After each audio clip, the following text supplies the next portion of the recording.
Clothes worn by religious people. The white, the orange. Why does it matter? Why if you've taken official vows of initiation, okay, you wear orange. But even then, why? Why does it matter?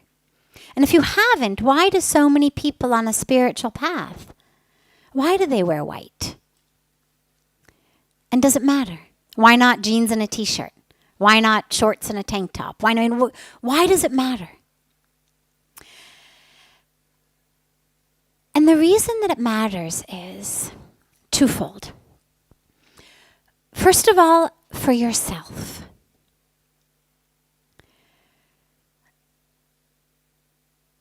We are not our clothes, of course.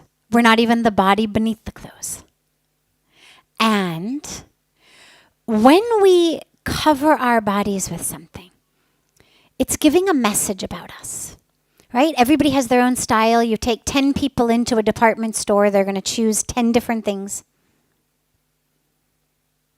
10 people stand in front of a mirror wearing the same sweater, they're going to have 10 different reactions. One person would say, oh God, this is so beautiful, it makes me look great. Somebody else would say, oh God, it's horrible, makes me look so fat or so skinny. Somebody else is going to say, this is really ugly. Somebody else says, I love it. We have different styles. And our style says something about us. That's why it matters to people. That's why the marketing industry of clothes is a $1 billion industry. If nobody paid attention to what you wear, if what you wore didn't impact the wearer, it wouldn't be such a big industry. So it matters to us. But why does it matter to us? Let's take it deeper. And it matters because it makes a statement about who you are. If I showed up for satsang in a really short, tight black mini skirt and a pair of heels, now it wouldn't change the soul, the spirit, the energy. It's just I'm dressing my body. But two things would happen. You'd feel very differently about me. Some might feel better, some might feel worse, some might just feel different. But you'd absolutely feel differently. But even more importantly, I would feel differently. Because when I put on a really small, tight black mini skirt and a pair of heels, it's giving a message to me about who I am. About how I identify. I'll share a personal story on this. December of 1999. I had been in India for 3 years at that time. I officially took sannyas in June of 2000. So December of 99, I was still officially not sannyasi and officially could wear anything I wanted to wear. I used to wear mostly just white. When I used to go back to America to visit my family, Puja Swamiji would always emphasize to me, always encourage, wear whatever they want you to wear. Don't worry about it. It's a big enough change, it's a big enough jolt that you've moved from America to India. At least when you go back, if they want you to dress normally, dress normally. And so when I would be there, I would usually wear things like really long skirts, typically white or pink or yellow, kind of pastel-y colored, light, long skirts and loose tops. And December of 1999, my parents decided to throw a Christmas party. I was home, and they were going to throw a party. So, wonderful, great. They're going to have all their friends at home. So the day of the party, my mom comes home, and I hadn't even thought about what I was going to wear. I had just assumed probably a sari. I had some nice white saris I had brought in from India. And my mom comes home, and she's ecstatic. She says, I have found the most perfect dress for you to wear. And she says, come, look. And we go into her room, and she pulls this cardboard box out of a very well-known designer shop bag. And she pulls it out, and she opens it up, and she says, you're going to love it. It's perfect. It covers everything. Right? So it covers you all the way down to the ankles. It covers you to the wrists. It's perfect. You're going to love it. So she opens up the box and pulls out a black evening dress, right? I mean, it's December. It's LA evening wear. Of course, it's black. And she says, try it on. You're going to love it. It's perfect. So I put it on, trying to do as much deep breathing as I can and chanting my mantra and all of the techniques that we use when we're in difficult situations that are putting our spirituality into a situation of what feels like non-spirituality, but we're trying to respond to the moment with as much love and as much compassion and as much presence, because of course spirituality is just being present as possible. So I'm doing all my deep breathing, I'm chanting my mantra, I put it on. And on one hand, she's right, it does cover everything. On the other hand, it really was letter of the law instead of spirit of the law, because it looked like it had been painted on me. It was skin tight, literally. I mean, it was basically a black skin tight leotard, the whole top of it, all the way down to below my waist, and then it dropped to the floor. And my mom is looking at me in it saying, oh, it's perfect. You're beautiful. Oh God, this is wonderful. It's so beautiful. And I'm chanting my mantra in my mind, and I'm saying to myself, it's only the body, it's not the soul. It's only the body, it's not the soul. It's only the body, it's not the soul. And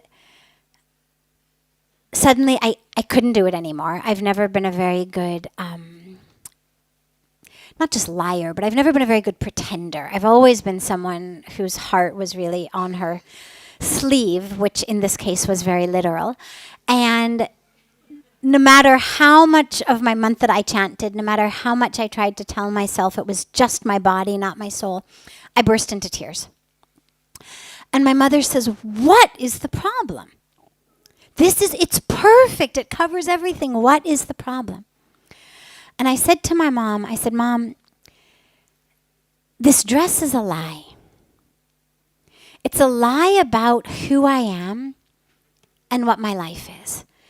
And if you would like to go downstairs to the party and to tell your friends a lie about who your daughter is and what she does, that's really okay with me.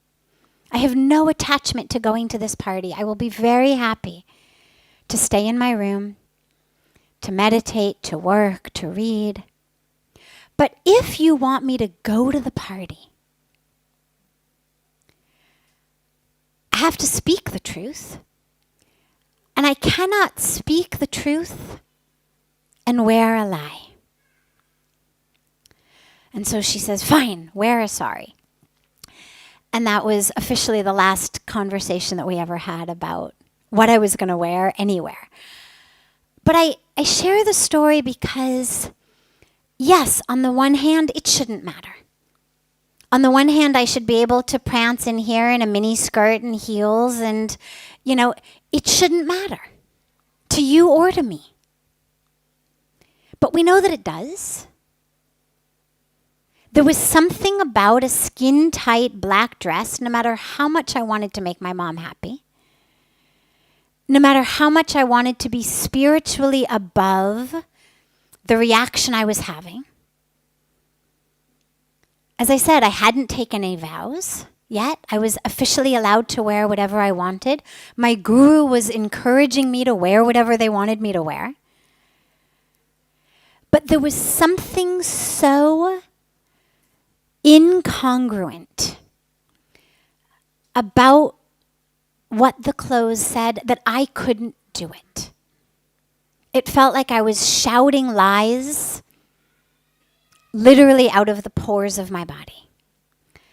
And so one of the reasons that spiritual people, even those who haven't taken official vows, choose to wear white is it's a statement. It's a statement to the world about who I am.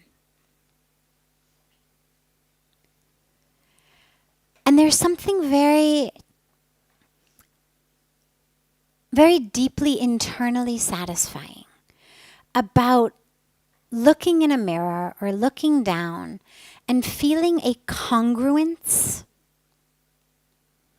of thought and action, of feeling a congruence of who you are. Not the soul, of course, because the soul is the soul in whatever it wears, but who you are in this incarnation. The little me, the little self. Because of course the capital S self is the same for all of us from, any walk of life. Ramakrishna Paramahansa used to bow down in pranam on the floor to prostitutes because he could see the Divine Mother in them. So the soul is the soul, regardless of what we wear, regardless of what we do. But there's also the lowercase s self, the identity, which, in the highest level, we should be so unidentified with it that we could wear absolutely anything and it just wouldn't matter. But until we get to that point, being able to look down and feel a sense of, yes, this is incongruence. What I think, what my priorities are, what my values are,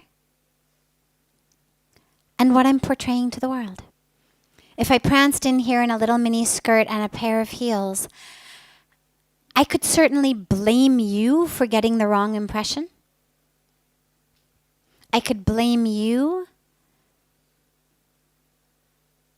for not feeling quite as spiritually inspired, as interested in sitting and listening to satsang. I could blame you. But the truth is that I actually would have the same reaction to myself. To myself. Not that there's anything wrong with any type of clothing, but simply in terms of living a life in which we are committed to transcending the calls of the body, committed to transcending identification with the body, making choices that are about the body, making choices that call attention to the body, making choices that are about an attractiveness of the body. Again, not bad at all, not wrong at all, but just not the values, not the choices of those who have chosen to live lives of celibacy, who have chosen to live lives of renunciation, who have chosen to live lives transcending the calls of the body. And so that's where I think it matters. For how we feel and for the energetic messages that we give to the world.